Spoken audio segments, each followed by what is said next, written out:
Hello everyone, welcome you all at Lokesh sir unlimited study zone. So बच्चों 2025-26 session की physics का आज हम पहला टॉपिक स्टार्ट कर रहे हैं यहाँ पे। ओके, तो सबसे पहले सिलेबस देख लेते हैं फिजिक्स में कि 2025-26 के सिलेबस में हमें करना क्या है। एक आउटलाइन सी हमें मिल जाएगी आज यहाँ पर। तो देखिए बच्चों, सबसे पहली यूनिट हमारे पास यहाँ पर इलेक्ट्रोस्टैटिक्स है। 3 घंटे का पेपर होगा। 70 मार्क्स का आपका थ्योरी पेपर है और 30 मार्क्स के आपके प्रैक्टिकल रहेंगे। ठीक है। फिजिक्स आपने जो 11th क्लास की पढ़ी है बच्चों, 12th क्लास में आपको और ज़्यादा अलर्ट होकर पढ़ना पड़ेगा और रिवीजन और नोट्स अच्छे बनाने पर आपको बहुत प्रॉपर ध्यान देना पड़ेगा। पूरी फिजिक्स बच्चों फुल कंसेप्चुअल है। कुछ भी आप याद करने की कोशिश ना करें, क्योंकि कुछ भी आप याद करेंगे तो आपको धोखा मिलेगा। तो बच्चों फुल टू कंसेप्चुअल फिजिक्स है। सब कुछ एक एक लाइन बहुत अच्छे से पढ़ना है और दिमाग में उतारना है। कोई भी चीज रटने वाली नहीं है। चलिए तो देखते हैं यूनिट 1 और यूनिट 2। तो बच्चों यूनिट 1 और यूनिट 2 यहाँ पर हमारे पास टोटल 16 मार्क्स का आना है। यूनिट 1 और यूनिट 2 जो है हमारे पास मिलाकर के टोटल 16 मार्क्स का आना है और इसमें अपने पास में 3 चैप्टर्स हैं टोटल। यूनिट 1 में chapter number 1 electric charge and fields, chapter number 2 electrostatic potential and capacitance. ठीक है ना। तो आप ये मान के चलिए कि ये लगभग आपके पास आएगा 10 मार्क्स का और ये आपके पास में करंट इलेक्ट्रिसिटी जो है ये 6 मार्क्स का आएगा। तो 10 + 6 = 16 मार्क्स का वेटेज आपका पहले स्टार्ट हो जाएगा। राइट। तो आइए सबसे पहले सेगमेंट में हम यही स्टार्ट करते हैं। इलेक्ट्रोस्टैटिक्स पढ़ेंगे। इलेक्ट्रोस्टैटिक्स का चैप्टर नंबर 1 कंप्लीट करेंगे। देन इसके बाद चैप्टर 2 पे आएंगे। देन सेकेंड यूनिट स्टार्ट करेंगे। सेकेंड यूनिट का नाम पड़ेगा करंट इलेक्ट्रिसिटी, जिसमें हम पढ़ेंगे चैप्टर नंबर 3। तो आज हम इस सिलेबस में स्टार्ट करने वाले हैं चैप्टर नंबर 1। ठीक है। ये आपके सामने चैप्टर नंबर 1 के सारे कंटेंट दिए गए हैं। बच्चों यूनिट 1 में जो फर्स्ट चैप्टर है इलेक्ट्रिक चार्ज एंड फील्ड, ये काफी बड़ा चैप्टर है। इसमें मैं इसके अलावा भी आपको कई सारी चीजें पढ़ाऊंगा, बट ये सिलेबस आप जहां पढ़ते हैं आपके स्टडी टेबल के सामने ये सिलेबस पेस्ट होना चाहिए। रीजन, और आप कुछ पढ़े ना पढ़े, बट बेटा ये आपको जरूर पढ़ना है जो सिलेबस के अंदर के टॉपिक्स हैं। ठीक है ना। एक्स्ट्रा तो ठीक है, बट आपको सिलेबस के अंदर के टॉपिक पढ़ने हैं और बकायदा आपको इन पे अंडरलाइन करना है कि हमने ये पढ़ लिया। जैसे इलेक्ट्रिक चार्जेस आपने पढ़ लिया है तो आपको इलेक्ट्रिक चार्जेस में आपको अंडरलाइन करना है। ठीक है ना। तो ये चीज काम आपको थ्रू आउट द ईयर करते रहना है। एक एक टॉपिक हम कवर करेंगे, कुछ भी टॉपिक हमें छोड़ना नहीं है। ऐसे करते करते करते करते हम फाइनल अपना चैप्टर जो लास्ट है सेमीकंडक्टर डिवाइसेस, यहां तक हम पूरा कवर करेंगे। ठीक है। और फिर प्रैक्टिकल को जो स्कूल में कराए जाएंगे उनमें प्रैक्टिकल अच्छे से तैयार करिए और कंसेप्चुअली उनको समझिए। और जब आपकी वाइवा रिप्रेजेंटेशन वगैरह होगी तो ये देख लीजिए कि प्रैक्टिकल का आपका जो है 5 मार्क्स आपके रहेंगे इस बात पर कि identification and familiarity with the apparatus. मतलब एक्सटर्नल आपके सामने एक्सपेरिमेंट के बारे में पूछेगा इंस्ट्रूमेंट दे करके। देन 10 मार्क्स आपके रिटन टेस्ट के होंगे, जो आपको प्रैक्टिकल कॉपी मिलती है एग्जाम में उस कॉपी के होंगे 10 मार्क्स। 5 मार्क्स आपके प्रैक्टिकल रिकॉर्ड के हैं, जो आपको रिकॉर्ड बनाते हैं फाइल। एंड 10 मार्क्स आपके वाइवा के हैं। ठीक है ना। तो ये काम तो आपका एक तरीके से इंटरनल है, रिकॉर्ड बनाना तो हर कोई कर लेता है। बट ये चीज बाकी के जो 25 नंबर है ना, 5 मार्क्स तो एक तरीके से आपके ही जेब में है, क्योंकि आप रिकॉर्ड तो बनाएंगे ही प्रैक्टिकल का। बट बाकी के ये मार्क्स, ये मार्क्स, ये मार्क्स, ये तीनों वहीं पर ऑन इंस्टेंट चेक किए जाते हैं। उसके अकॉर्डिंगली आपको मार्क्स मिलेंगे। ठीक है। बाकी डिटेल गाइडलाइन बच्चों आप लोग पढ़ लीजिएगा ये आप सिलेबस से। अब आज का हम टॉपिक स्टार्ट करते हैं इलेक्ट्रोस्टैटिक 1। इलेक्ट्रोस्टैटिक फर्स्ट स्टार्ट करते हैं। डिटेल सिलेबस आपके सामने है ये। ठीक है ना। तो चलिए स्टार्ट करेंगे इलेक्ट्रोस्टैटिक 1। तो एक ब्लैंक कॉपी अपने सामने रख लें, जैसे यहाँ पर मैं ब्लैंक शीट आपके लिए यहाँ पे रख ली है। चलिए देखिए, तो चैप्टर का नाम है इलेक्ट्रोस्टैटिक। इलेक्ट्रोस्टैटिक, ठीक है, ये हमारी यूनिट का नाम ही है, इलेक्ट्रोस्टैटिक। इलेक्ट्रोस्टैटिक यूनिट से सबसे इसके नाम को थोड़ा देखिए कि इसका मतलब क्या है। बेटा इलेक्ट्रो का मतलब क्या होता है? इलेक्ट्रॉन। Yes sir. सो बेटा electro means electron, electron, and static means rest. Okay, electron क्या है? इलेक्ट्रॉन सबसे छोटा चार्ज पार्टिकल है, smallest charge particle. You know, बेटा आपको पता है ना सबको? हाँ, what is electron? Smallest charge particle. तो बेटा इलेक्ट्रॉन स्मॉलेस्ट चार्ज पार्टिकल है, और अगर इलेक्ट्रॉन रेस्ट में हो तो वो क्या इफेक्ट दिखाता है? उस इफेक्ट को हम पढ़ते हैं in the topic electrostatic. So the definition of electrostatic is, definition electrostatic, लिखिए, the study of electron. Broad sense में इलेक्ट्रॉन की जगह आप क्या ले सकते हैं? चार्ज, है ना, बिकॉज इलेक्ट्रॉन भी एक चार्ज है, ठीक है ना, और चार्ज बड़े भी हो सकते हैं। तो the study of electron at rest called electrostatics. Fine, the study of electron, और you can say the study of charge at rest is called electrostatic. बेटा जब भी कोई इलेक्ट्रॉन रेस्ट में है, ये एक मान लीजिए कोई बॉडी है, क्योंकि बेटा जो चार्ज होगा वो किसी बॉडी पे आएगा। मान लीजिए कोई न्यूट्रल बॉडी है, और इस न्यूट्रल बॉडी के ऊपर एक नेगेटिव चार्ज है। सो इसका चार्ज क्या कहलाएगा? इसके ऊपर जो चार्ज कहलाएगा दैट इज कॉल्ड -1 यूनिट, या 1 इलेक्ट्रॉन का चार्ज कहलाएगा, बिकॉज एक माइनस इसके ऊपर इसके पास एक इलेक्ट्रॉन होने की वजह से है, एक्स्ट्रा। क्लियर? तो अब ये बॉडी जो है अपने चारों तरफ कुछ इम्पैक्ट दिखाएगी, ठीक है ना, कुछ फिक्स और कुछ विशेष स्पेशल इवेंट ये बॉडी अपने चारों तरफ दिखाएगी, और आपको इस बॉडी के चारों तरफ एक इफेक्ट देखने को मिलेगा।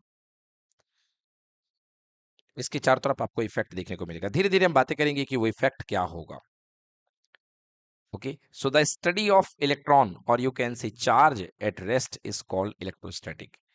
तो इसकी हम स्टडी करेंगे, इसके इफेक्ट की, and that subject is called electrostatic.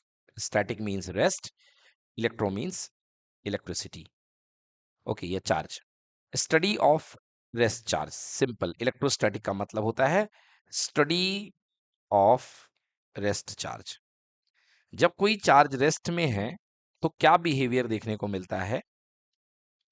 That behaviour comes under static electricity और इलेक्ट्रोस्टैटिक। ठीक है बेटा, चलिए तो स्टार्ट करते हैं हम लोग। अब सबसे पहले हम पढ़ते हैं इलेक्ट्रिक चार्ज के बारे में। यहां से इंट्रोडक्शन मैंने टॉपिक का दे दिया है कि इलेक्ट्रोस्टैटिक क्या होता है। अब इलेक्ट्रोस्टैटिक के अंदर सबसे पहला टॉपिक है, what is the topic?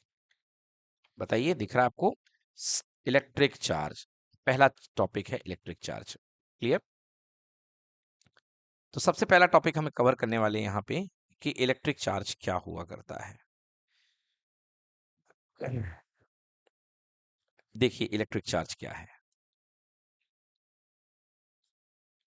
Electric charge, बेटा चार्ज क्या होती है किसी बॉडी की? It is the property, the intrinsic property, the intrinsic property of material, और यू कैन से ऑब्जेक्ट। किसी भी ऑब्जेक्ट की इंसेंट्रिक इंट्रिंसिक प्रॉपर्टी। इंट्रिंसिक का मतलब क्या होता है बेटा? अंदरूनी। यस, जैसे आपके अंदर खुद गुस्सा होता है, हेट होता है, लव होता है, अफेक्शन होता है, एवरीथिंग इज इनसाइड यू। ऐसे ही हर बॉडी के अंदर एक इंट्रिंसिक प्रॉपर्टी हुआ करती है। The intrinsic property for material और यू कैन से ऑब्जेक्ट, ठीक है ना, विच develops virtue electronic disbalance. Disbalance, आइए देखिए, अगर किसी बॉडी के अंदर इलेक्ट्रॉनिक डिसबैलेंस आ जाए, है ना, तो वो बॉडी क्या रिटेन करेगी? इलेक्ट्रिक चार्ज रिटेन करेगी। हाँ, अगर किसी बॉडी के अंदर इलेक्ट्रॉनिक डिसबैलेंस क्रिएट हो जाए, डेवलप हो जाए, तो वो बॉडी इलेक्ट्रिक चार्ज रिटेन करेगी। और याद रखिएगा, चार्ज हमेशा बॉडी पे आता है। चार्ज हमेशा किस पे डेवलप होता है? बॉडी पे। लाइक गुस्सा इंसान को आता है, इंसान गुस्से पे नहीं आता है, गुस्सा इंसान पे आता है, राइट? उसी तरीके से चार्ज जो होता है, charge develops upon a body. Charge जो होता है बेटा, वो एक बॉडी पे डेवलप होता है। क्लियर? चार्ज हमेशा बॉडी पे ही डेवलप होता है। चार्ज बॉडी पे डेवलप होता है, बॉडी चार्ज पे नहीं आती है।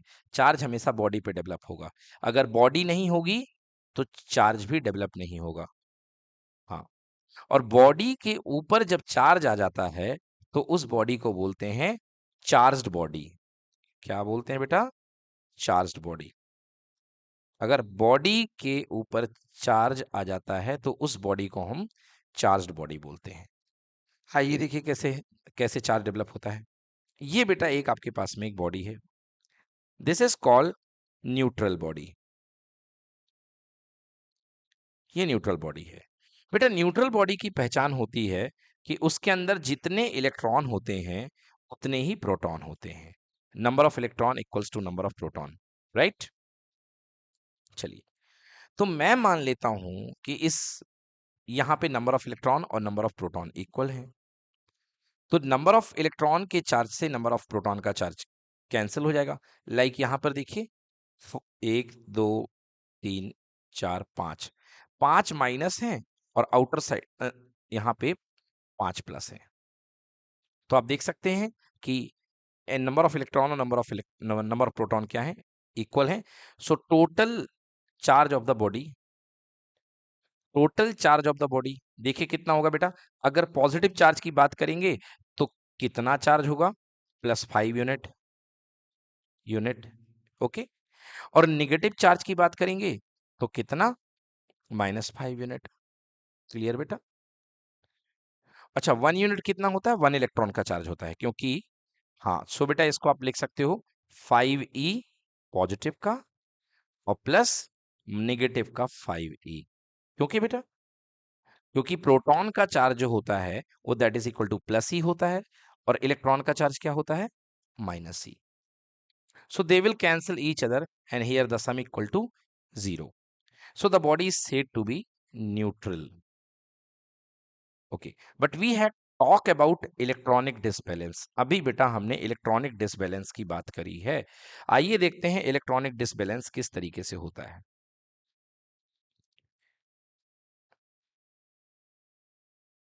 डिसबैलेंस, अभी तक ये बॉडी कैसी है बेटा? ये न्यूट्रल है। अभी तक आपने ऊपर जो बॉडी देखी है, ये कैसी बॉडी देखी है? न्यूट्रल। न्यूट्रल का दूसरा नाम है बेटा अनचार्ज्ड। एग्री? ये बॉडी अनचार्ज्ड है, मतलब बॉडी तो है मगर बॉडी पे चार्ज नहीं है। क्लियर है? मतलब बॉडी तो है बट बॉडी पर चार्ज नहीं है। मतलब ऊपर वाले केस में देखा जाए तो मास तो एग्जिस्ट कर रहा है मगर चार्ज एग्जिस्ट नहीं कर रहा है। ठीक है ना? मास तो एग्जिस्ट कर रहा है बट चार्ज एग्जिस्ट नहीं कर रहा है। ये पॉसिबल है क्योंकि मास के ऊपर ही चार्ज आएगा, तो चार्ज हो या ना हो ये कोई दिक्कत की बात नहीं है, बट मास तो होगा। क्लियर? देखते हैं सेकंड केस। सेकंड केस में मैंने बात करी है किसकी? इलेक्ट्रॉनिक डिसबैलेंस की। इलेक्ट्रॉनिक्स डिसबैलेंस, आइए देखते हैं इलेक्ट्रॉनिक डिसबैलेंस कैसे होता है बच्चों। तो ये मेरे पास में वही बॉडी थी।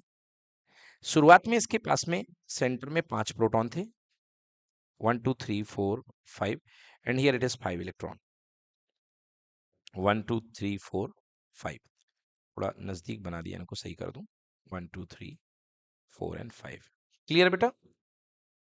ड्यू टू किसी सिचुएशन की वजह से एक इसने इलेक्ट्रॉन और कमा लिया या 2 कमा लिए।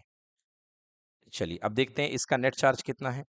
तो अब यहां पर इस बॉडी का जो नेट चार्ज है, देखिए यदि मैं बात करूं तो charge on electron plus charge on proton, electron का चार्ज प्लस प्रोटॉन का चार्ज, चार्ज को क्यू से शो करते हैं। अब इलेक्ट्रॉन यहां पर कितने हैं? 1 2 3 4 5 6 7।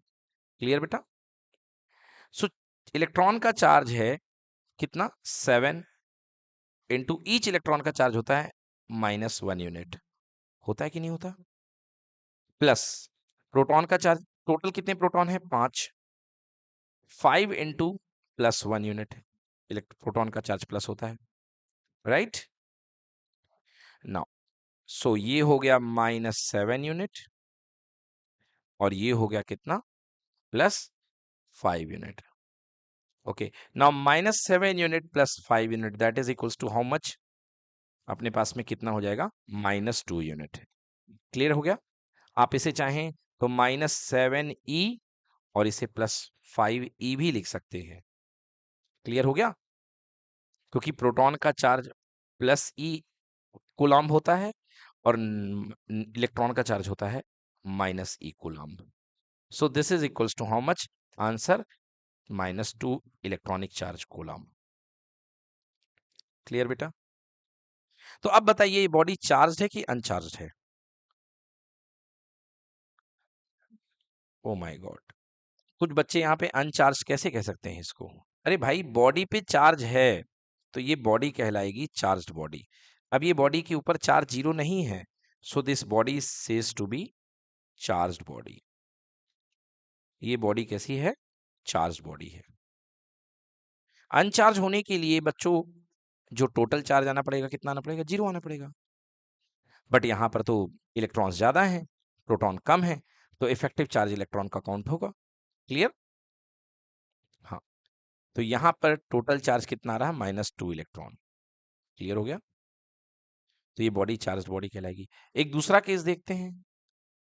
तो यहां पर बॉडी निगेटिवली चार्ज क्यों हुई है? क्योंकि देखिए इसके पास एक्सेस इलेक्ट्रॉन्स हैं, 5 प्रोटॉन थे और 7 इलेक्ट्रॉन हैं। तो कोई बॉडी निगेटिवली चार्ज कब होगी?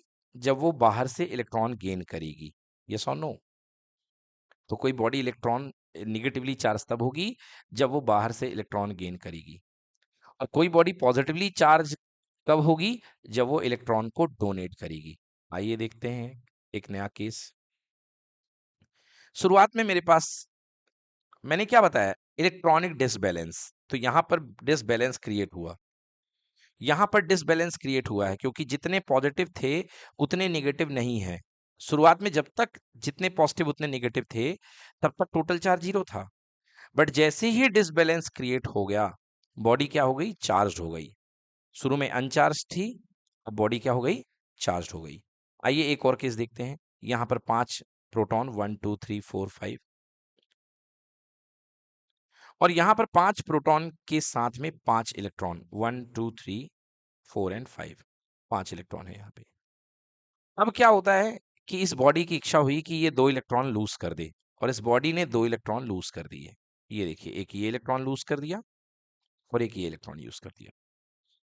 तो इलेक्ट्रॉनिक डिसबैलेंस क्रिएट हो गया। नए सीन में क्या हो चुका है भाई साहब? कुछ इस तरीके से सीन बन चुका है। इलेक्ट्रॉन तो 5, सॉरी प्रोटॉन तो 5 ही हैं, बट इलेक्ट्रॉन कितने हो गए? 1 2 3, 1 2 एंड 3। अब चलिए मैं बॉडी का टोटल चार्ज लिखता हूं कि बॉडी का टोटल चार्ज क्या है। Now total charge of the body equal to charge on proton plus charge on electron. चलिए, तो चार्ज ऑन प्रोटॉन, तो 3 प्रोटॉन है और हर प्रोटॉन का चार्ज होता है +1 यूनिट। और यहां पर इलेक्ट्रॉन कितने हैं? 5 इलेक्ट्रॉन, सॉरी बेटा गलती हो गई, प्रोटॉन तो 5 थे, उल्टा लिख दिया अपन ने, ठीक ना? 5 प्रोटॉन है और 3 इलेक्ट्रॉन है। तो यहां पर 5 प्रोटॉन है, so you can right 5 multiplied by +1 unit, and here 3 multiplied by -1 unit. ठीक है बेटा।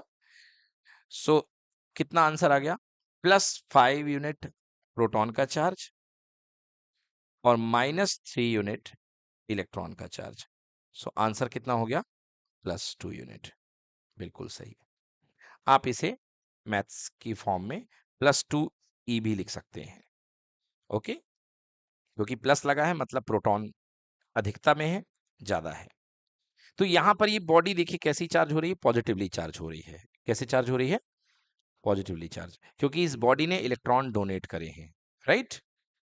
So this body is said to be positively charge. तो यहां पर ये जो बॉडी है ये पॉजिटिवली चार्ज है। बताइए, क्लियर एकदम? तो इस तरीके से आपने देखा, this is the development of charge. तो चार्ज डेवलप होता है खुद से अंदर ही। बेटा चार्ज क्या होता है? क्रिएट होता है कि डेवलप होता है?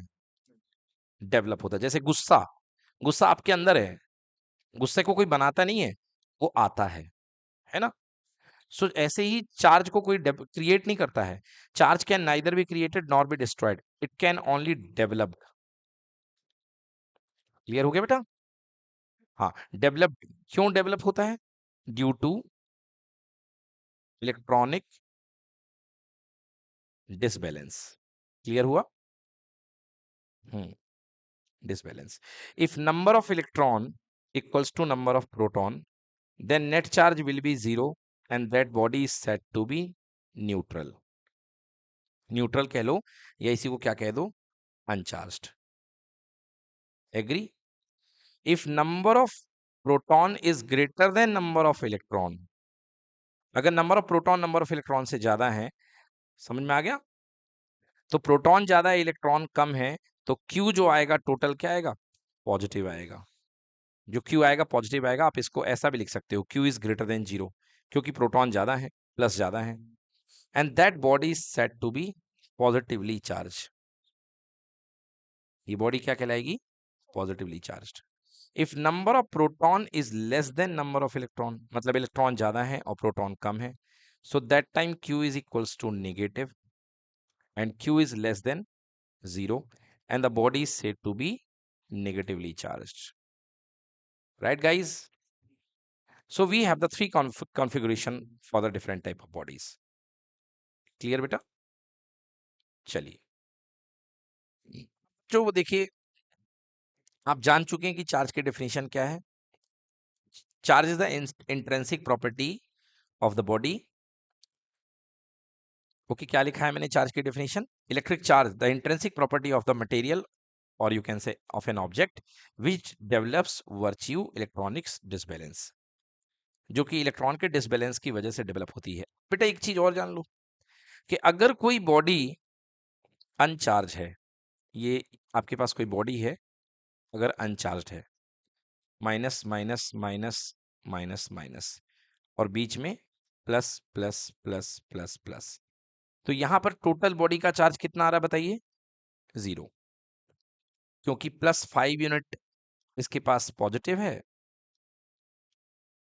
+5 इलेक्ट्रॉन का चार्ज इसके पास प्रोटॉनिक है और -5 इलेक्ट्रॉन का चार्ज इसके पास इलेक्ट्रॉनिक है।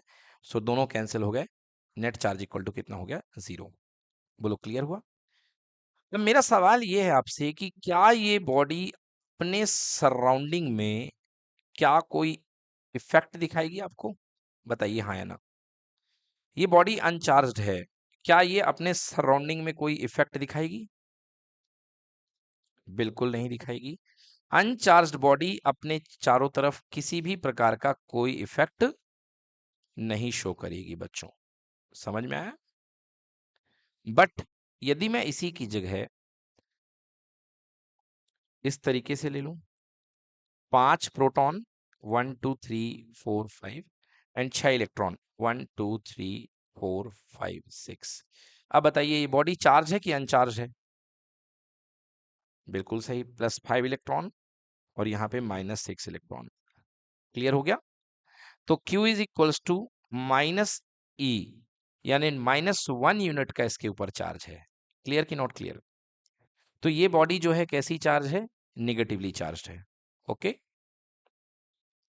चार्ज निगेटिवली या निगेटिवली चार्ज्ड। अब ये बॉडी जो है बच्चों अपने चारों तरफ की सराउंडिंग में एक इफेक्ट शो करेगी। बताइए करेगी कि नहीं करेगी? हाँ, तो याद रखिएगा कि जो चार्ज्ड बॉडी होती है अपने सराउंडिंग में एक इफेक्ट शो किया करती है। ठीक है, और उस इफेक्ट के तौर पे, बाय दैट इफेक्ट, क्या करेगी? ये अपने नियर बाई चार्ज को या तो अट्रैक्ट करेगी या रेपल करेगी। मतलब यहां पर इसके कोई नेबरिंग चार्ज अगर आएगा तो इसमें ये बॉडी इंटरेक्ट करेगी इसके साथ और इस पर फोर्स लगाएगी। तो चार्ज बॉडी की पहचान क्या है बेटा? कि चार्ज बॉडी जो होती है ये फोर्स एक्सर्ट करती है। क्या एक्सर्ट करती है बेटा? फोर्स एक्सर्ट करती है। क्लियर कि नॉट क्लियर? हाँ, बट अनचार्ज्ड बॉडी किसी भी टाइप का फोर्स एक्सर्ट नहीं करेगी। यस और no? So here no force exerted, और यहां पर क्या होगा? Force exerted. Any problem? कोई दिक्कत है बेटा? चलिए बच्चों, तो आइए अब देखते हैं प्रॉपर डेफिनेशन इलेक्ट्रिक चार्ज की। So here is the definition of electric charge. Electric charge, the property of a material by which it exert or experience electric and magnetic effect is called the electric charge. अगर कोई body ऐसी है जो कि electric या magnetic effect को either exert करे या रियलाइज करे, दोनों बातें हैं, एक्सर्ट करे या एक्सपीरियंस करे। समझ में आ गया? तो अगर कोई बॉडी इलेक्ट्रिक या मैग्नेटिक फील्ड को एक्सपीरियंस कर रही है या एक्सर्ट कर रही है, इसका मतलब डेफिनेटली वो बॉडी क्या है? चार्ज है। क्लियर हो गया? डेफिनेटली वो बॉडी क्या है? चार्ज है। अगर कोई बॉडी है ना इलेक्ट्रिक या मैग्नेटिक मैग्नेटिक इफेक्ट को एक्सर्ट कर रही है या रियलाइज कर रही है, तो वो बॉडी क्या है? डेफिनेटली चार्ज है।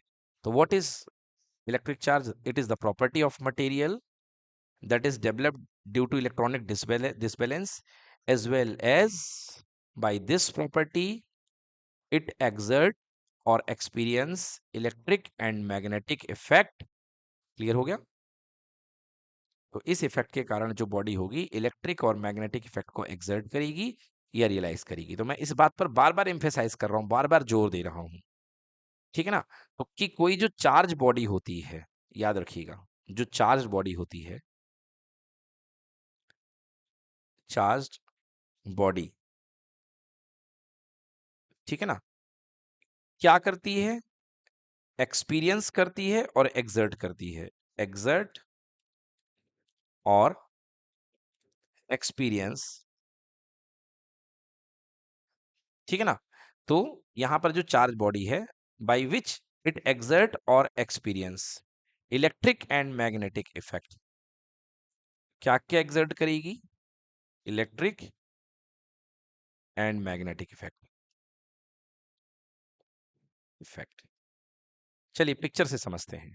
देखिए यहां पर कोई चार्ज बॉडी है, यहां पर कोई चार्ज बॉडी है, ये कोई चार्ज बॉडी रखी हुई है। तो बेटा ये अपने चारों तरफ में, अगर कोई चार्ज बॉडी है तो यहां अपने चारों तरफ में आपको इसका इफेक्ट देखने को मिलेगा। कौन सा इफेक्ट देखने को मिलेगा? इलेक्ट्रिकल और मैग्नेटिक। सॉरी, इलेक्ट्रिकल नहीं लिखना चाहिए, इलेक्ट्रिक लिखना चाहिए। इलेक्ट्रिक और मैग्नेटिक इफेक्ट। क्लियर हो गया बेटा? हाँ, तो मतलब ये जो है ये इलेक्ट्रिक या मैग्नेटिक इफेक्ट एक्सर्ट करेगी बॉडी, और अगर दूसरी चार्ज बॉडी है तो वो रियलाइज भी करेगी। ठीक है ना? तो सबसे इंपॉर्टेंट डेफिनेशन चार्ज की यहाँ पर कंप्लीट हो जाती है कि इलेक्ट्रिक चार्ज ये प्रॉपर्टी होती है जिसके कारण कोई भी बॉडी जो होती है एक्सर्ट करती है या एक्सपीरियंस करती है। क्या एक्सर्ट करती है?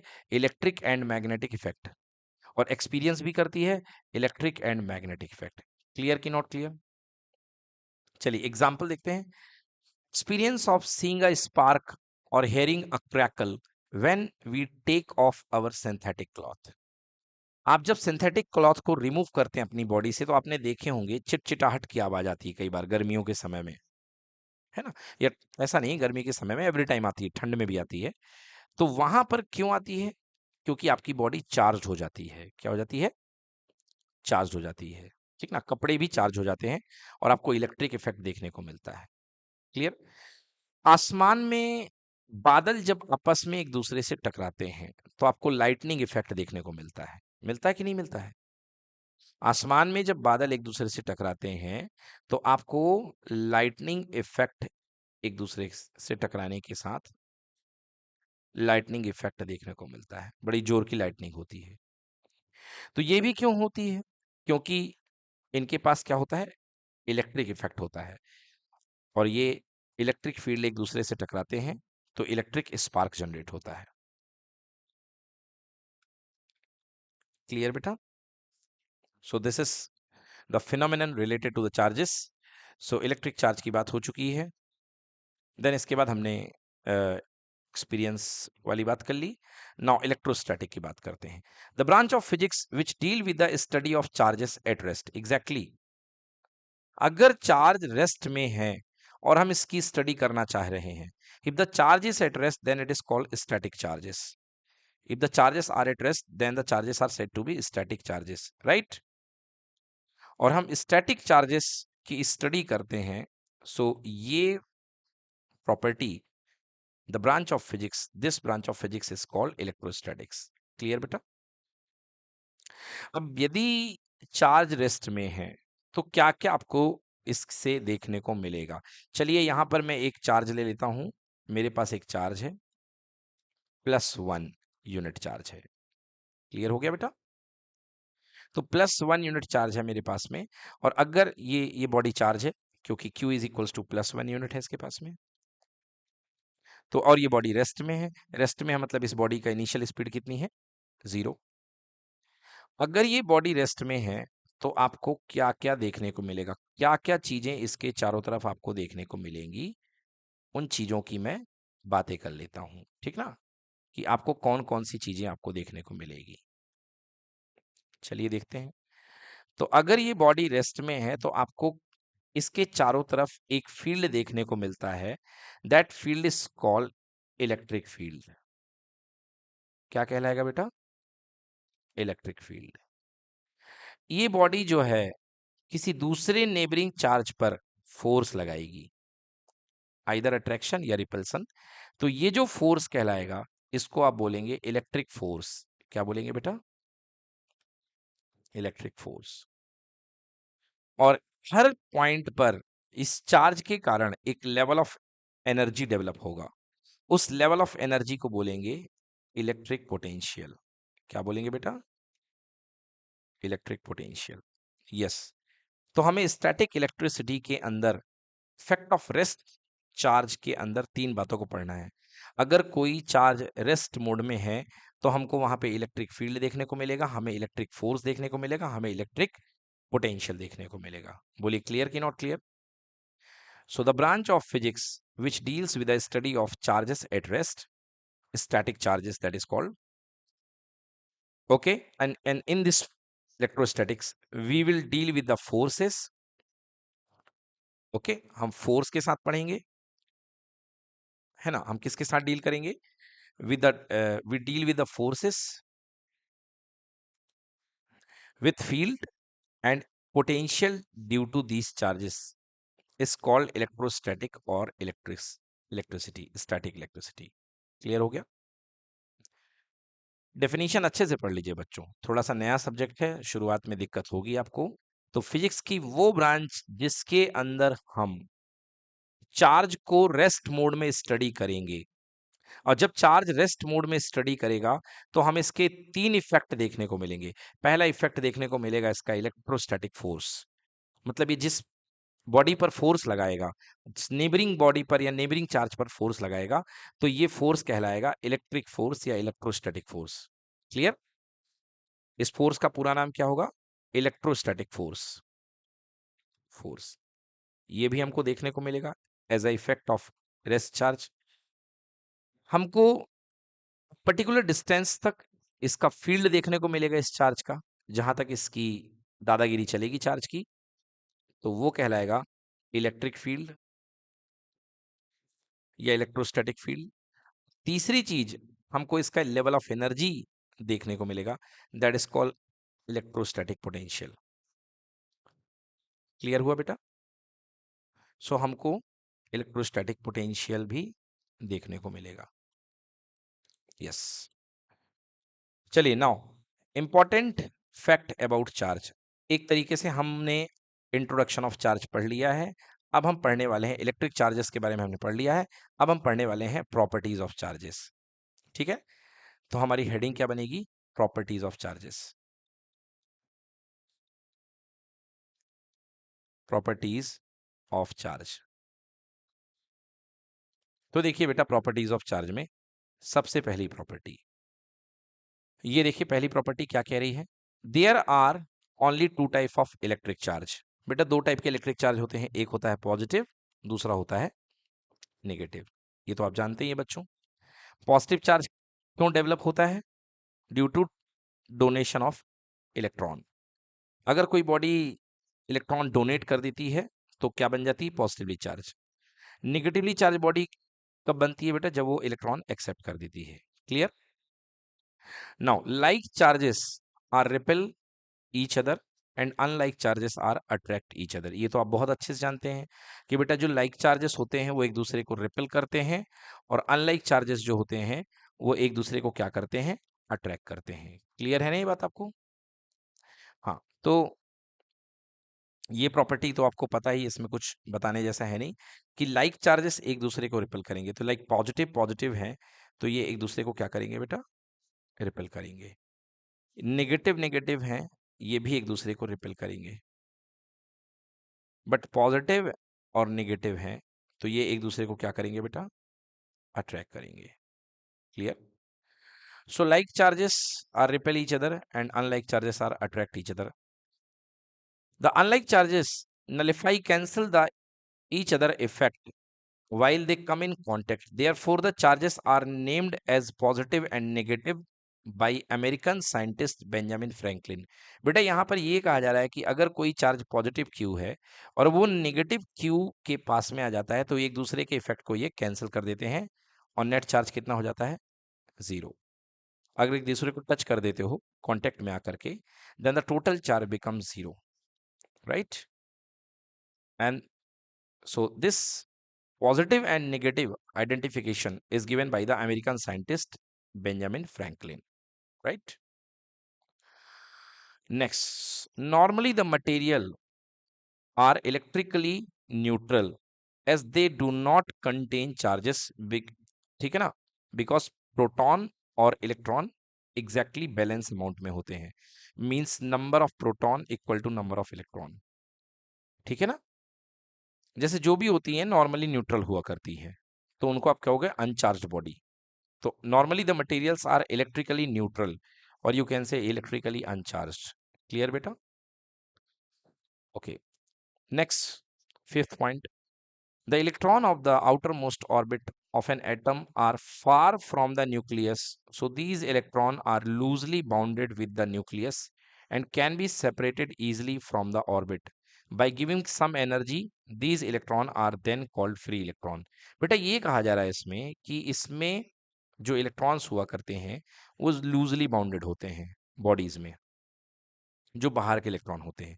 ये देखिए, अगर हम इन इलेक्ट्रॉन को थोड़ी सी एनर्जी दे दें, केमिस्ट्री में भी आपने पढ़ा होगा कि इन इलेक्ट्रॉन्स को थोड़ी सी एनर्जी दे दें तो ये अपनी आउटर शेल को छोड़ करके बाहर निकल जाते हैं। बोलिए यस कि नो? जैसे जिंक, तो जिंक में आउटर मोस्ट के दो इलेक्ट्रॉन छोड़ करके बाहर निकल जाते हैं, तो जिंक की वैलेंसी बन जाती है +2, राइट? तो ये जो इलेक्ट्रॉन जो बाहर निकलते हैं इनको हम बोलते हैं वैलेंस इलेक्ट्रॉन। क्या बोलते हैं बेटा? Yes, so the outermost electrons are called valence electron. The electron of the outermost orbit of an atom are far from the nucleus, so these electrons are loosely bounded with the nucleus and can be separated easily from the orbit by giving some energy. These electrons are then called free electron. Now done. Yes, so simple it is. The body or atom can be charged positively by losing some of the its electron and can be charged negatively by giving electron. मतलब आप यदि कुछ electron दे देंगे gain करके तो body negatively charge हो जाएगी, और यदि कुछ इलेक्ट्रॉन लूज कर देगी तो ये बॉडी पॉजिटिवली चार्ज हो जाएगी। याद रखने की बात यह है कि जो भी डिसबैलेंस होता है वो इलेक्ट्रॉन्स की वजह से होता है, प्रोटॉन की लेन देन बिल्कुल नहीं होती है, राइट। लेन देन केवल किसकी होती है? इलेक्ट्रॉन्स की। इलेक्ट्रॉन आ जाएंगे तो बॉडी नेगेटिवली चार्ज हो जाएगी, इलेक्ट्रॉन चले जाएंगे तो बॉडी पॉजिटिवली चार्ज हो जाएगी। यहां पर आपके सामने एक डिटेक्टर टेलीस्कोप दिखाया जा रहा है, sorry not a telescope, it is electroscope. इसको बोलते हैं, इस apparatus को gold leaf electroscope. Gold leaf electroscope का काम है कि किसी बॉडी पर चार्ज को डिटेक्ट करना कि वो बॉडी चार्ज है या नहीं है। तो जैसे ही यहाँ पर ये एक इलेक्ट्रोस्कोप दिया गया है, जैसे ही आप इसके मेटल फॉइल पर एक बॉडी टच करते हैं, जैसे यहाँ पर ये बॉडी देखिए पॉजिटिवली चार्ज है, तो जैसे ही ये पॉजिटिवली चार्ज ग्लास रॉड को आप लेकर के आएंगे, बोलिए right, positively charge glass rod को आप जैसे ही यहां पर ले करके आएंगे, ये चार्ज ग्लास रॉड है, याद रखिएगा क्या है बेटा, ये चार्ज्ड ग्लास रॉड। अगर आप इसको इस पे टच करेंगे तो ये पॉजिटिव चार्ज अंदर चला जाएगा इसके, राइट, और पॉजिटिव चार्ज जा करके दोनों ही गोल्ड लीफ में आ जाएगा, और गोल्ड लीफ क्या हो जाएंगी, एक दूसरे से डाइवर्ज हो जाएंगी। पहले शुरू में एक दूसरे में चिपकी हुई थी और फिर क्या हो जाएंगी, एक दूसरे से डाइवर्ज हो जाएंगी। ये भी पता चलेगा कि जितना ज्यादा गोल्ड लीफ डाइवर्ज हो रही है मतलब चार्ज उतना ज्यादा स्ट्रांग है। अगर गोल्ड लीफ बहुत कम अमाउंट में डाइवर्ज हुई है मतलब आपने बहुत कम चार्ज दिया है, और अगर गोल्ड लीफ बहुत ज्यादा अमाउंट में डाइवर्ज हुई है इसका मतलब आपने बहुत ज्यादा चार्ज दिया है। क्लियर हो गया कि नहीं हो गया? चलिए अब एक और इंपॉर्टेंट बात करते हैं कि इलेक्ट्रिक चार्ज क्या क्या प्रोड्यूस करता है। An electric charge can create electric field, magnetic field and electromagnetic radiation. But कब? देखिए बेटा हमारा चैप्टर नंबर 1 है इलेक्ट्रॉन के रेस्ट इफेक्ट से या चार्ज के रेस्ट इफेक्ट से। अगर बेटा कोई चार्ज रेस्ट में है, ये भी इक्वल टू जीरो मतलब किस पर है ये बेटा, रेस्ट में। तो अगर कोई चार्ज रेस्ट पे है तो बेटा ये क्या डेवलप करेगा, ओनली इलेक्ट्रिक फील्ड। क्या डेवलप करेगा, ओनली इलेक्ट्रिक फील्ड। अगर कोई चार्ज यूनिफॉर्मली मोशन कर रहा है एट ए कांस्टेंट स्पीड, ये देखिए चार्ज जा रहा है विद अ कांस्टेंट स्पीड, तो बेटा चार्ज है तो इलेक्ट्रिक फील्ड तो देगा ही, क्योंकि चार्ज है तो उसका तो नेचर ही है इलेक्ट्रिक फील्ड प्रोड्यूस करना। तो बेटा अगर चार्ज कांस्टेंट स्पीड से जा रहा है तो क्या क्या प्रोड्यूस करेगा, इलेक्ट्रिक फील्ड तो प्रोड्यूस करेगा, साथ ही साथ मैग्नेटिक फील्ड भी प्रोड्यूस करेगा, राइट बेटा। और अगर चार्ज एक non constant velocity, velocity constant नहीं है मतलब क्या है, एक्सेलरेशन है, स्पीड बदल रही है, तो मतलब अगर कोई बॉडी में एक्सेलरेशन है, चार्ज बॉडी में एक्सेलरेशन है, तो फूल है तो खुशबू तो देगा ही, तो चार्ज है तो इलेक्ट्रिक फील्ड तो देगा ही, साथ ही साथ क्या प्रोड्यूस करेगा, मैग्नेटिक फील्ड, मैग्नेटिक फील्ड भी देगा, और एक और चीज देगा, इलेक्ट्रोमैग्नेटिक रेडिएशन, और यू कैन से EM wave, electromagnetic wave. Clear? तो बेटा चार्ज जब तक रेस्ट में रहेगा तब तक हमारी चलेगी स्टैटिक इलेक्ट्रिसिटी, मतलब चैप्टर नंबर 1 और चैप्टर नंबर 2। क्लियर बेटा? जैसे ही चार्ज मोशन में आ जाएगा तो क्या जनरेट करेगा, इलेक्ट्रिक फील्ड के साथ साथ मैग्नेटिक फील्ड, मतलब chapter number 3 electric field generate हो जाएगा, और चैप्टर नंबर 4 तो बेटा देखना मोशन में आ जाएगा तो करंट इलेक्ट्रिसिटी बन जाएगी, तो हम लोग चैप्टर नंबर 3 पढ़ेंगे, और यहाँ पर मैग्नेटिक फील्ड आ जाएगा तो चैप्टर नंबर 4 हमारा आ जाएगा मैग्नेटिक फील्ड का। क्लियर? तो चैप्टर 4 और चैप्टर 5 हम लोग पढ़ेंगे मैग्नेटिक फील्ड के थ्रू। फिर इसके बाद बॉडी मूव करने लगेगी नॉन कांस्टेंट स्पीड से, मतलब चार्ज एक्सेलरेट हो जाएगा, तो हमारा इलेक्ट्रिक फील्ड और मैग्नेटिक फील्ड के साथ आ जाएगा इलेक्ट्रोमैग्नेटिक रेडिएशन, मतलब चैप्टर नंबर 6 एंड 7। आपको समझ में आया मैं क्या कह रहा हूँ बच्चों? मतलब हमारी फिजिक्स में अभी हमें पहली बुक में केवल चार्ज की स्टडी करनी है एक तरीके से। तो शुरू के 2 चैप्टर में चार्ज रेस्ट में रहेगा, अगले चैप्टर में चार्ज मोशन में आ जाएगा, यूनिफॉर्म मोशन में आ जाएगा। समझ में आ गया? फिर मोशन में आ जाएगा तो करंट बनेगी, मतलब इलेक्ट्रिक फील्ड बनेगा, और फिर मैग्नेटिक फील्ड भी बनेगा। और फिर उसके बाद चार्ज जो है नॉन यूनिफॉर्म मोशन करेगा, मतलब एक्सेलरेटेड मोशन करेगा। तो इलेक्ट्रिक फील्ड मैग्नेटिक फील्ड के साथ साथ क्या बनेगी? इलेक्ट्रोमैग्नेटिक वेव बनेगी। क्लियर कि नॉट क्लियर? चलिए अब आइए नेक्स्ट कंसेप्ट पढ़ते हैं। Electric charge is uniformly distributed on a uniform surface, but the charge density on a non-uniform surface is maximum on the point where the radius of the curve is minimum. Yes. देखिए ये charge density की बात हो रही है। Charge density का पूरा नाम है सरफेस चार्ज डेंसिटी। समझिए क्या कहना चाह रहा है। बेटा अगर आपके पास में कोई रेगुलर सरफेस है, या मान लीजिए आपके पास में कोई आयरन का गोला है, ये आयरन का गोला आपके पास में है, ठीक है बेटा। अगर आयरन के गोले को आपने कंडक्शन के थ्रू तार लगा करके प्लस 10 इलेक्ट्रॉन का चार्ज दे दिया है, मतलब प्लस 10 इलेक्ट्रॉन का मतलब 10 टाइम्स ऑफ पॉजिटिव 1 इलेक्ट्रॉन। समझ में आ गया? 10 टाइम्स ऑफ पॉजिटिव 1 इलेक्ट्रॉन। तो बेटा ये 10 का 10 electron, 10 positive electron equally distribute हो जाएंगे। 1 2 3 4 5 6 7 8 9 और यहाँ कहीं पर 10। देख रहे हैं ये इक्वली डिस्ट्रीब्यूट हो गए हैं। हो गए हैं कि नहीं हो गए हैं? ये इक्वली डिस्ट्रीब्यूट हो गए हैं, ठीक है। तो क्या कहने का मतलब है कि जब सरफेस आपकी रेगुलर है तो आपकी हर जगह चार्ज डेंसिटी सेम होगी। बताइए सेम है कि नहीं है? क्या कहीं पर चार्ज का डेंसिटी ज्यादा कम है कि बिल्कुल थ्रू आउट सेम है? सेम है। मतलब यहाँ पे चार्ज डेंसिटी का पूरा नाम क्या होता है?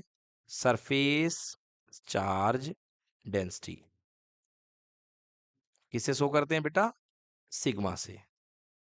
क्लियर है? सिग्मा से शो करते हैं। तो sigma equal to Q upon A, charge per unit area. Charge per unit area. तो कैसा रहेगा चार्ज पर यूनिट एरिया? हर जगह क्या रहेगा? सेम।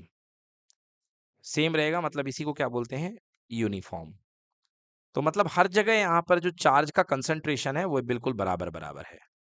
जैसे आपके घर में शक्कर का शरबत बनता है, तो ऐसा नहीं होता है कि कहीं पर ज्यादा मीठा कहीं पर कम मीठा।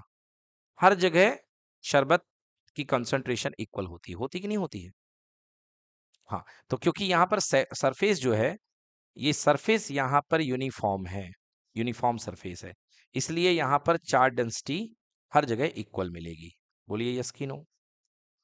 बट यदि नॉन यूनिफॉर्म सरफेस है तो अलग बात हो जाएगी।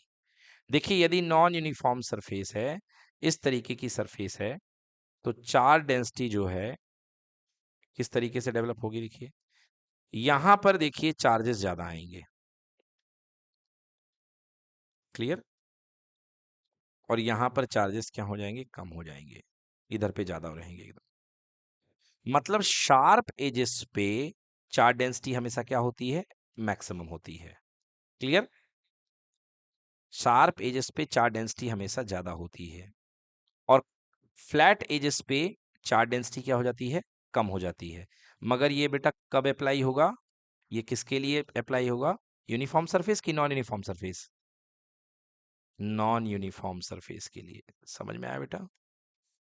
तो नॉन यूनिफॉर्म सरफेस पे ये अप्लाई होगा। तो आप क्या देख रहे हैं कि जिनकी रेडियस ज्यादा है, अगर रेडियस ज्यादा है तो सिग्मा क्या हो रहा है? कम हो रहा है। और रेडियस जहां पर कम है, यहां पर देखो इस एरिया में रेडियस कम है, तो सिग्मा ज्यादा हो रहा है। मतलब रेडियस जहां पर कम है तो वहां पे सिग्मा क्या हो रहा है? ज्यादा हो रहा है। So you can write sigma is inversely proportional to R. समझ में आ गया? तो ये देखिए sigma is inversely proportional to R. Radius बढ़ रही है तो सिग्मा कम हो रहा है। क्लियर हो गया? रेडियस बढ़ रही है तो सिग्मा क्या हो रहा है? कम हो रहा है। क्लियर है? अरे भाई समझिए ना, क्या दिक्कत हो रही है? रेडियस जितनी ज्यादा बढ़ेगी उतना सिग्मा कम हो जाएगा, चार्ज डेंसिटी उतनी कम हो जाएगी। मान लीजिए अभी आपने 10 कूलाम चार्ज को इस गोले के ऊपर डाला था, तो 10 चार्जेस इसके ऊपर आ गए थे। बोलिए सोनू। अब आपने क्या किया कि 10 कूलाम चार्ज को और बड़े गोले पे डाल दिया। बोलिए सोनू। तो चार्ज तो आपने 10 ही दिया है ना, कि नहीं दिया? तो अब बताइए चार्ज पास पास में आएंगे कि और दूर दूर चले जाएंगे? क्या बोल रहे हैं यार, कुछ बच्चे कह रहे हैं कुछ बच्चे पास पास में आएंगे। यार सोना है तुम पढ़ो यार, इससे अच्छा। ये 12th है भाई साहब। जब आप 10 कूलाम का चार्ज दे रहे हैं और आपने सरफेस का रेडियस बढ़ा दिया है, सरफेस बढ़ गया है, तो ये चार्जेस दूर दूर हो जाएंगे ना। तो सिग्मा बढ़ गया कि कम हो गया? सिग्मा सिग्मा कम हो जाएगा, because sigma is inversely proportional to R. R increase करेगी तो सिग्मा क्या हो जाएगा? कम हो जाएगा। क्लियर कि नॉट क्लियर? हाँ, रेडियस है, रेडियस बढ़ रही है तो सिग्मा क्या हो रहा है? कम हो रहा है। सिग्मा मतलब सरफेस चार्ज डेंसिटी। क्लियर हो गया? सरफेस चार्ज डेंसिटी कैसे निकालते हैं? अगर Q अमाउंट ऑफ चार्ज, ऐसा समझिए, अगर A एरिया में Q चार्ज डिस्ट्रीब्यूट होता है तो यूनिट एरिया में कितना चार्ज डिस्ट्रीब्यूट होगा? Q upon A। तो यूनिट एरिया में डिस्ट्रीब्यूटेड चार्ज की अमाउंट को ही हम बोलते हैं surface charge density. Sigma is equals to Q by A। This is called surface charge density, right? So this is called surface charge density. Okay, तो यहां पर ये आपने सीख लिया है। बात करते हैं, अब ये खुद से पढ़ के आइए। Point charge. What is point charge? आपने क्लास 10th में पढ़ा था पॉइंट ऑब्जेक्ट, क्लास 11th में आपने पढ़ा था पॉइंट ऑब्जेक्ट, याद है? और क्यों पढ़ा था? कि इतनी बड़ी कार को आप सॉल्व करने के लिए इस पूरे के पूरे कार के मास को एक पॉइंट पे सपोज करते थे, सपोज करते थे। तो यहां पर भी अगर कोई चार्ज बॉडी है इस तरीके से, जिस पे चार्ज अलग अलग जगह डिस्ट्रीब्यूटेड है, ये देख लीजिए, यहां पर इस पे टोटल बॉडी पे चार्ज कितना है? +5 यूनिट। बोलिए है कि नहीं है? मैं इस बॉडी की जगह इक्विवेलेंटली इसके चार्ज को एक पॉइंट पर सपोज करके पूरा का पूरा चार्ज इसको दे देता हूं +5 यूनिट। ये और नो? तो अब ये जो चार्ज कहलाएगा, ये क्या कहलाएगा? Point charge. क्लियर हो गया कि नहीं हुआ? अगर आप किसी बॉडी के कंप्लीट चार्ज को एक ही पॉइंट पर कंसंट्रेटेड मानते हैं, it is a point where all the charge of the body is concentrated, that point is called point charge, right? So हम ऐसा क्यों करते हैं? हम ऐसा इसलिए करते हैं क्योंकि हमको कैलकुलेशन में मदद मिले। समझ में आ गया? आपके पास कोई घर में कोई भी ऑब्जेक्ट है, इवन आपके पास एक प्लास्टिक का गिलास है, तो इस प्लास्टिक के गिलास में मान लीजिए आपने इसमें चार्ज डेवलप कर दिया है, तो चार्ज आपने अलग अलग इसके एरिया पे डेवलप करा है, बट इसको स्टडी करने के लिए आप क्या करोगे? एक इसमें पॉइंट मान लोगे और इसके ऊपर कितना चार्ज है? 1 2 3 4 5 6 7 8, और इसका चार्ज आप +8 यूनिट सपोज करोगे। क्लियर? तो उस समय ये जो ग्लास है, ये क्या कहलाएगा? Point charge. ग्लास के ऊपर का चार्ज क्या सपोज कर रहे हो? Point charge. Is it clear? चलिए, अब नेक्स्ट आपको एज ए होमवर्क करके आना है बच्चों। कंडक्टर, इंसुलेटर, सेमीकंडक्टर, बहुत ही सिंपल चीजें हैं। और कल हम पढ़ेंगे properties of electric charge. Electric charge की क्या क्या प्रॉपर्टी हुआ करती हैं, राइट? सो इलेक्ट्रिक चार्ज की प्रॉपर्टी कल हम आपको डिटेल में कराएंगे। बस आप सबसे यही निवेदन है कि जो भी पढ़िए, जैसे आज आपने सिलेबस का क्या क्या कवर कर लिया, आज आपने केवल कवर किया है इलेक्ट्रिक चार्ज, है ना? इलेक्ट्रिक चार्ज को आपने पढ़ा है। डिसबैलेंस तो बेटा उसका डेवलपमेंट का तरीका होता है कि जब भी इलेक्ट्रॉनिक चार्ज डिसबैलेंस होता है तो इलेक्ट्रिक चार्ज डेवलप हो जाता है बॉडी के ऊपर। ठीक है, कल हम आपको पढ़ाएंगे प्रॉपर्टी ऑफ चार्जेस, जिसमें आपका ये वाला टॉपिक आ जाएगा जिसका नाम है कंजर्वेशन ऑफ चार्ज। हाँ, तो ये चार्ज की प्रॉपर्टी में आ जाएगा। ठीक है ना? यस। तो वैसे 3 ही प्रॉपर्टी हैं, तो ज़्यादा कुछ है नहीं, तो आई थिंक देख ही लेते हैं, कंजर्वेशन टॉपिक भी करा ही देते हैं। चलिए देखिए, पहली प्रॉपर्टी है एडिटिविटी ऑफ चार्जेस। यस, देखिए, तो एडिटिविटी का मतलब होता है कि अगर किसी भी बॉडी के ऊपर चार्ज डिस्ट्रीब्यूटेड है, तो उसका टोटल चार्ज निकालने के लिए आप उसके पूरे चार्ज को एल्जेब्रिकली ऐड कर दो। जैसे अभी मैंने आपके सामने बॉडी थी यहाँ पे, तो मैंने क्या किया, एल्जेब्रिकली ऐड कर दिया, 1 2 3 4 5 6 7 8। यस और no? So total charge equals to how much? Plus 8 unit. Yes और नो? तो यहाँ जो एडिशन किया, ये कौन सा एडिशन है? This addition is called algebraic addition, right? कौन सा एडिशन है बच्चों? Algebraic addition. Okay, electric charge is scalar quantity. Electric charge कैसी क्वांटिटी है? Scalar, without direction. So the total charge of the system is obtained simply by adding the different charges algebraically with a proper sign according to their charges. बेटा अगर plus है तो plus रख दो और minus है तो माइनस रख दो, राइट?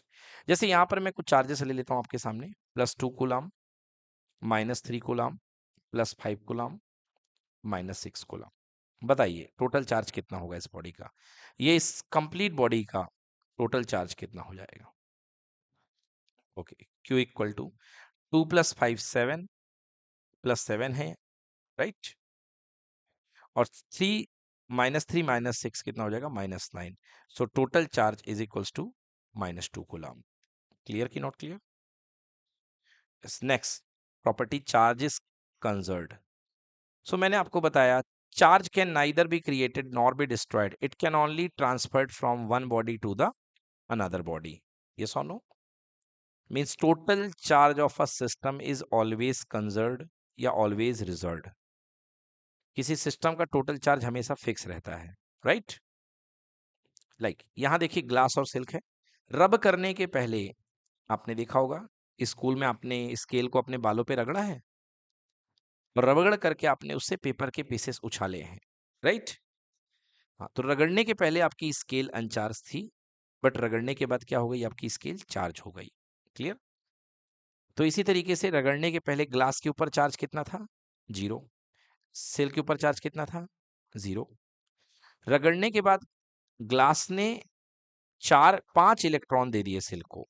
कितने इलेक्ट्रॉन दे दिए? 5 इलेक्ट्रॉन। तो ग्लास के ऊपर का चार्ज कितना आ गया बेटा? +5e, +5e।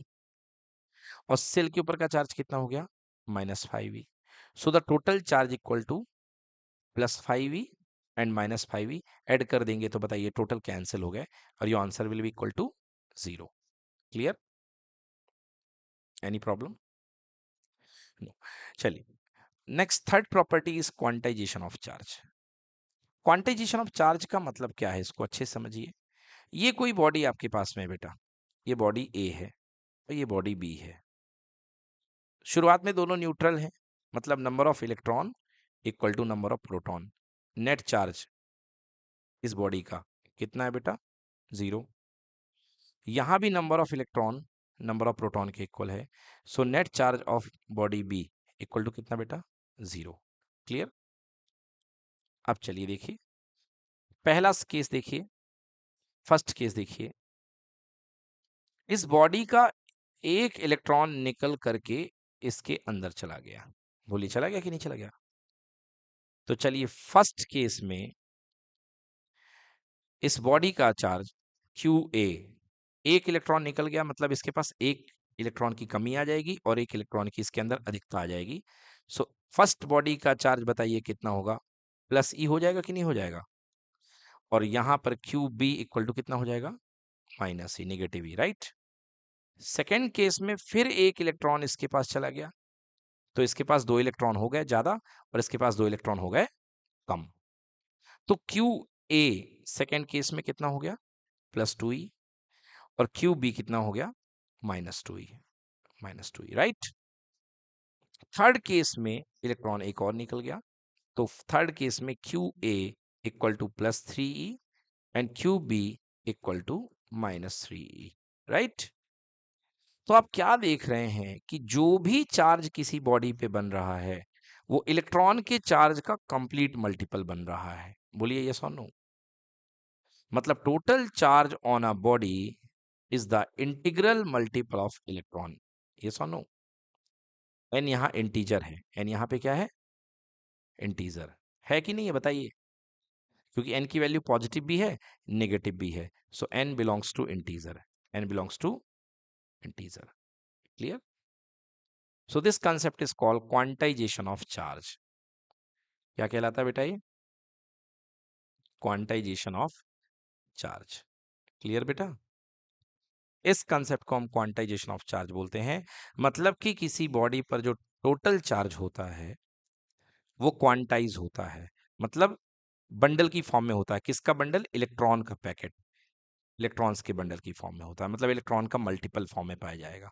आइदर एक इलेक्ट्रॉन, दो इलेक्ट्रॉन, तीन इलेक्ट्रॉन, चार इलेक्ट्रॉन, क्योंकि इलेक्ट्रॉन पूरे पूरे लेन देन होते हैं, right? So Q equals to any.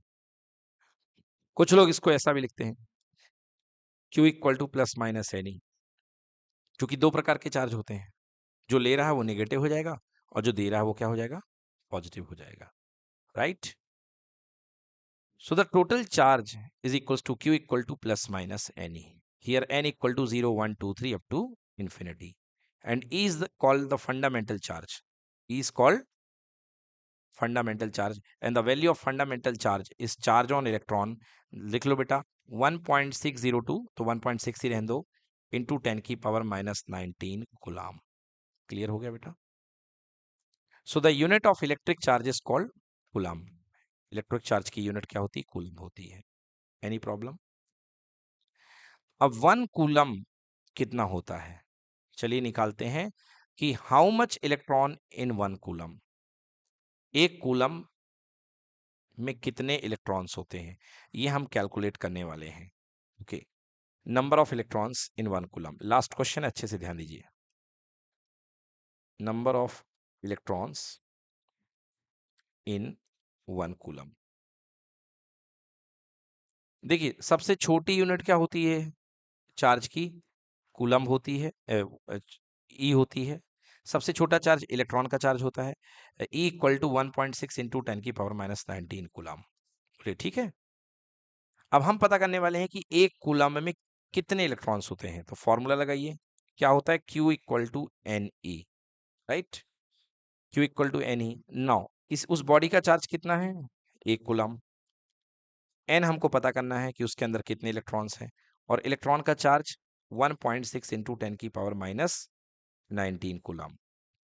So N की वैल्यू निकालो, N equal to 1 coulomb upon 1.6 into 10 की पावर माइनस 19 कूलम। कूलम से coulomb cancel, so N equals to 1 upon 1.6, और 10 की पावर माइनस 19 ऊपर जाएगा तो क्या हो जाएगा? 10 की पावर 19, राइट? चलिए 1.6 का डेसिमल ब्रेक कर दो, ऊपर कितना हो जाएगा? 10।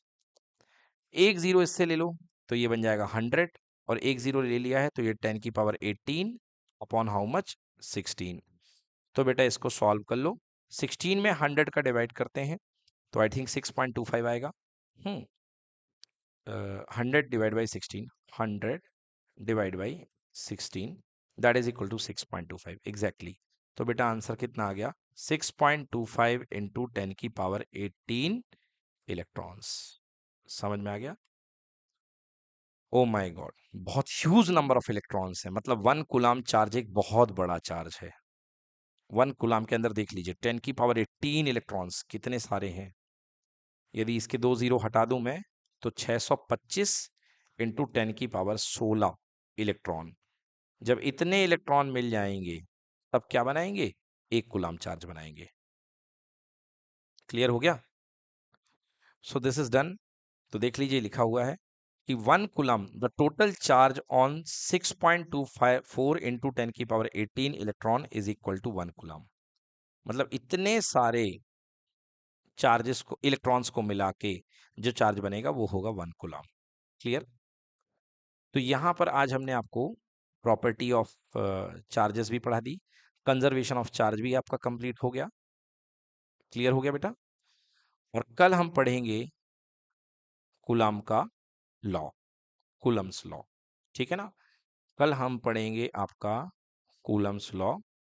ठीक है बेटा? हम्म ओके, डन। ठीक है, तो कल से हमारा स्टार्ट हो जाएगा कूलम्स लॉ। ये कुछ टॉपिक इसमें एक्स्ट्रा दिए गए हैं, आपको उनको नहीं पढ़ना है बिकॉज वो टॉपिक सिलेबस से हट चुके हैं। तो मेरी पीडीएफ में कुछ टॉपिक आपको एक्स्ट्रा मिलेंगे, आपको उनको ध्यान नहीं देना है, ठीक है? राइट। चलिए, तो क्लास को आज फिनिश करते हैं।